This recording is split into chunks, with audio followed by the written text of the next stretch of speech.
He's had half a dozen very successful series on BBC television. He's done 3 equally successful nationwide concert tours, and now he's got an album to boot.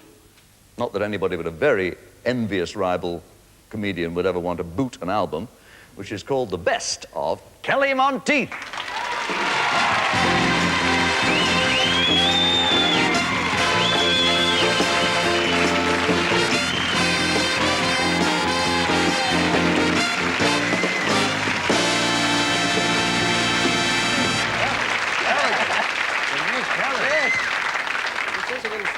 The swelly Kelly.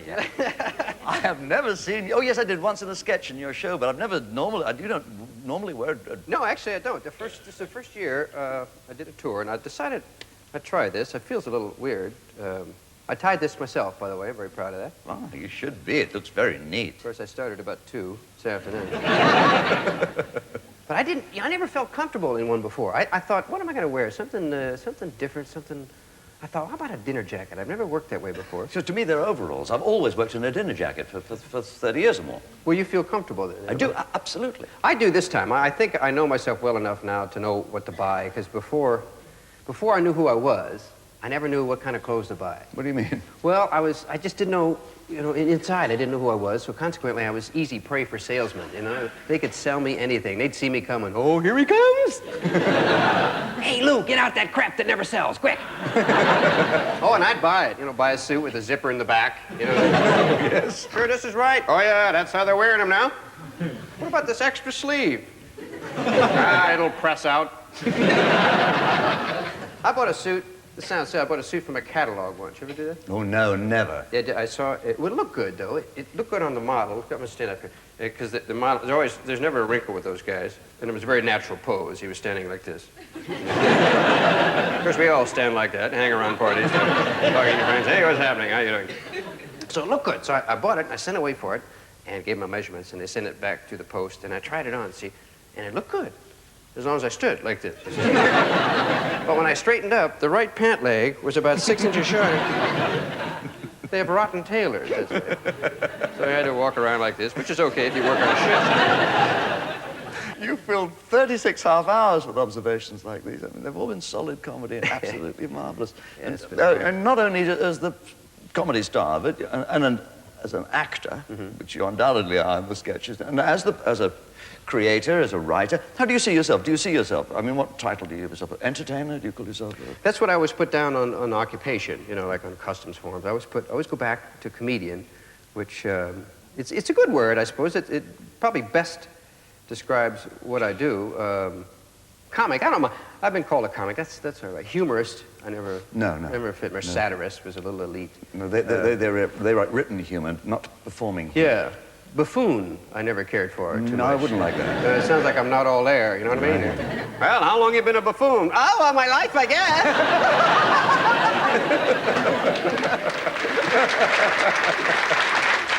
And entertainer, I never felt, that's such a broad category. I mean, yes, it is. I'm ashamed to say that's on my really? passport. And Most of the time, that's basically what I still say I am, even though I've come up, against a comic and actor and all that sort of stuff. You do so much of your comedy from real life. I mean, not just obviously from everybody's real life, because you want the audience to relate to it. Yeah. But you pick events from your own experience. You use your own.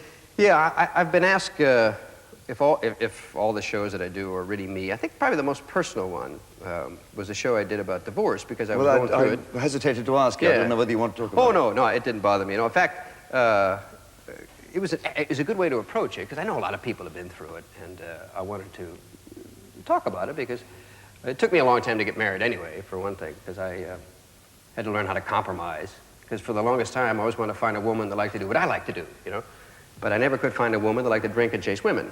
I never could, it was difficult. I found one or two, but they'd beat the hell out of me and take the girl. So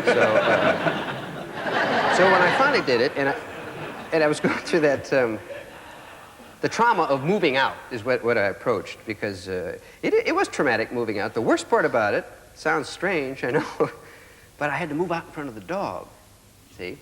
Now, I could talk to my wife, or say I'm moving out, or she'd say, why don't you move out, or we've come to this conclusion. But the dog, you can't, the dog's a part of the family.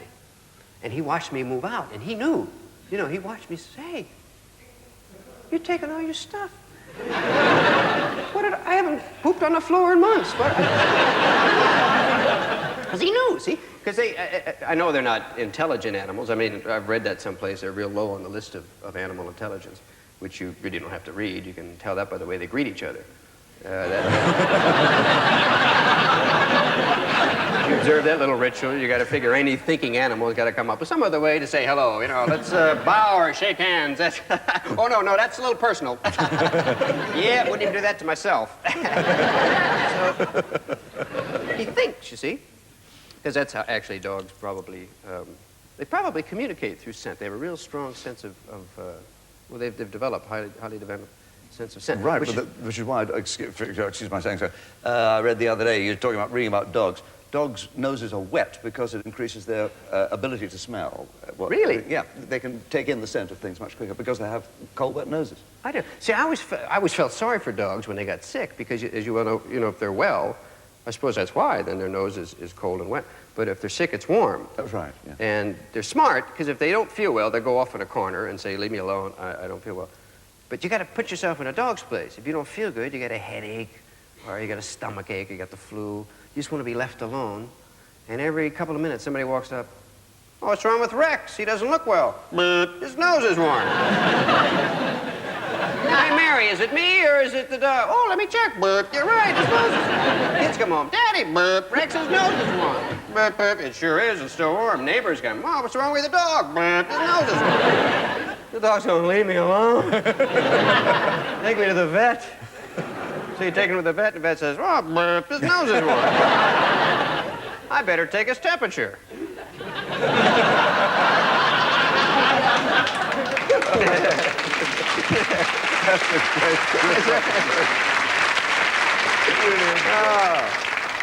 Just when he thinks he's safe from burp, he gets a, whoa.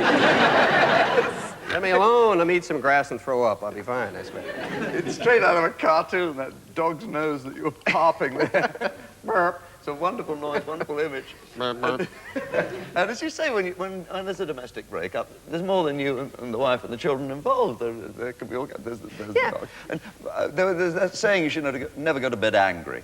You've heard my first wife and I were up for 7 months. That's right. But fortunately, if you are in the business of humor, that can help two people get along better. I mean, if you can smile at the things that, I don't know what in particular presses your peeve button or gets on your nerves. I always found first thing in the morning's a bad time if you feel scratchy. Well, I think that's probably the best indication of what separates the sexes. I always thought, even as a kid, I realized this, that sounds separate the sexes. Because when I was a little boy, I'd go out and play with my friends, and we never wanted to play with the little girls in the neighborhood because they didn't make good sounds. See? Because we played guns, and you had to have a good gun sound. I had a pretty good pistol. That's great. Not bad. I had good ricochets. That's terrific. See, now, girls have the worst gun sounds in the world. They do. A little boy has a gun sound like... Now, a little girl has a gun sound like...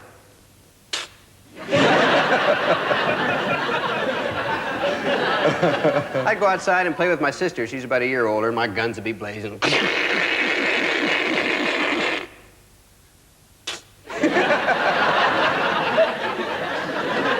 Not even a flesh wound, you know? So I knew that as a kid, but it really hit home when I'm married. See, because women and men, they don't make the same kind of sounds. I never heard a woman yet make the same kind of sounds first thing in the morning in a bathroom that a man makes. Never. I mean, they make nice little sounds. You hear the water running, the shh. That's nice, a pleasant sound. And you hear the medicine chest. And you hear little sprays. You know, those are nice. Little dainty little musical sounds, see? Then a man gets in there.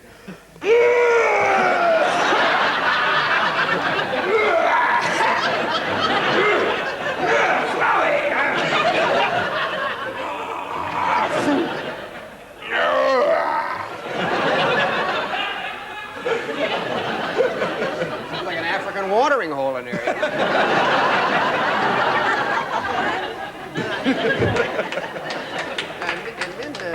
And men even sneeze different, too. When a man sneezes, I mean, when Ann sneezes, he really lets go, and you'd think it had some sort of religious significance with the language you heard afterward. You're going, phew, damn. Then you're everybody in a 10-foot radius. Holy moly, man. Oh, God, I'm soaked here. Now, women don't sneeze like that. Not the women I've been with. It's always this little...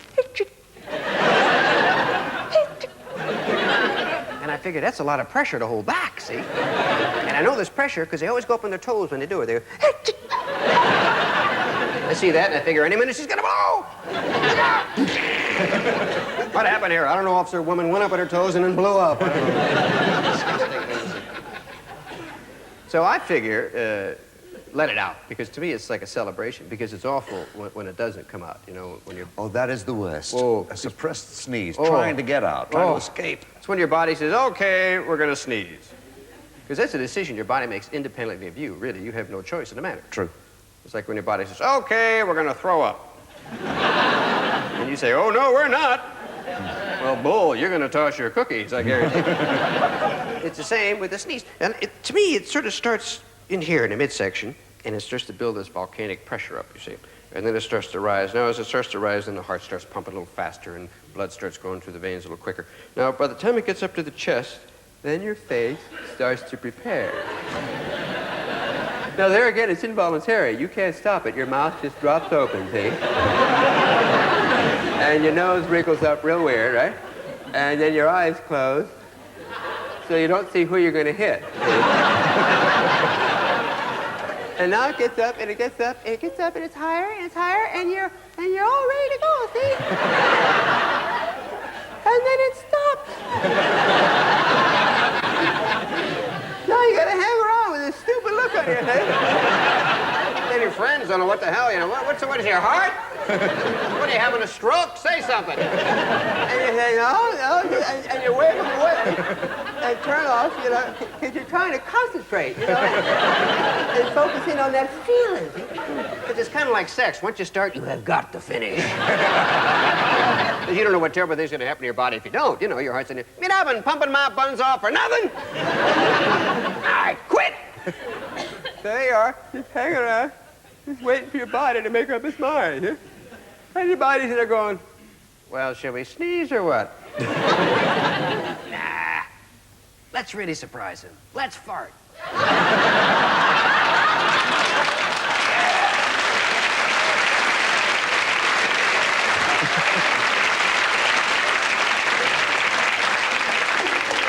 No, I got a better idea. Let's do them both at once. Oh, it's a big thrill when that happens. Oh, sorry. Oh, I'm sorry. Pardon me. I didn't know that one was coming, I swear. Kelly Monteith, ladies and gentlemen. That was marvelous.